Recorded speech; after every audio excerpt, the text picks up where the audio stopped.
Passar a palavra para o nosso comandante da Polícia Militar. Desculpa, presidente, tinha desculpa uma expressão minha. Desculpa, deputado Glauber Braga, desculpa. Obrigado.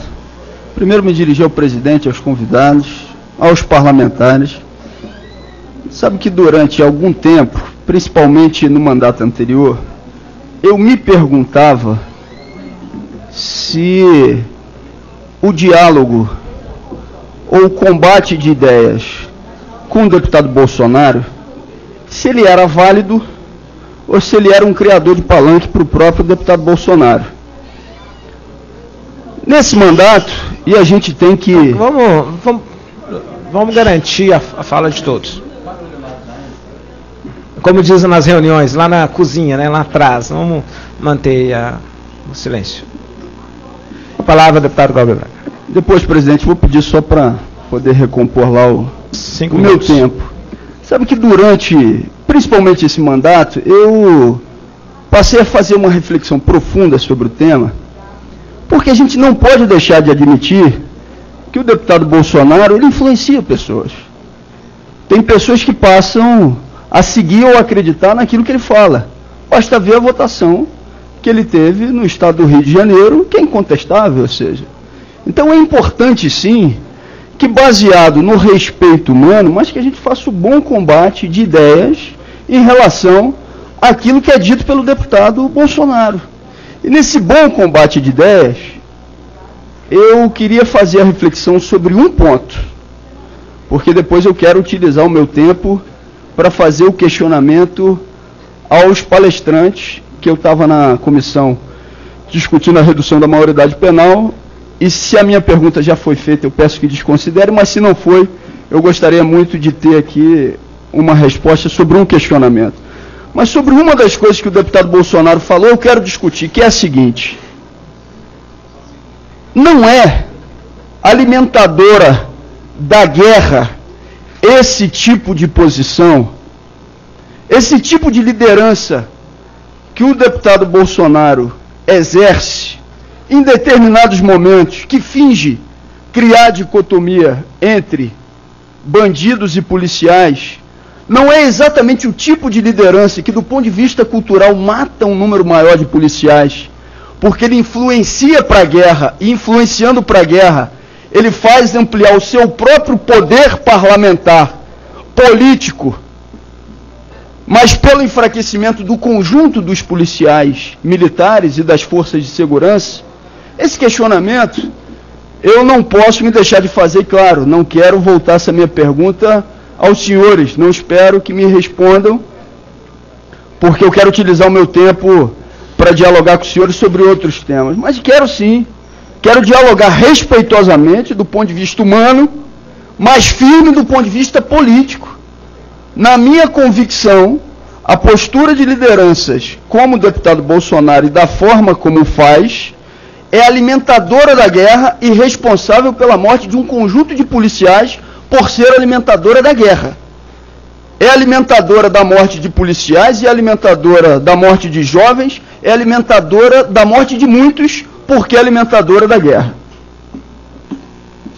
Dita aqui a minha posição, e falo, deputado Bolsonaro, respeitosamente, Vossa Excelência pode ter uma posição divergente.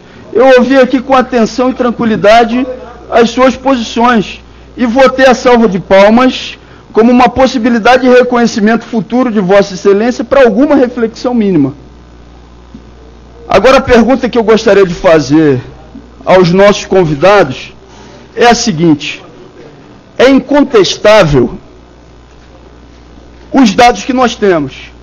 Se for fazer uma análise dos dados de Pernambuco em relação aos outros estados do Nordeste, há uma diminuição, sim, progressiva dos homicídios ao longo dos anos. Isso em números absolutos.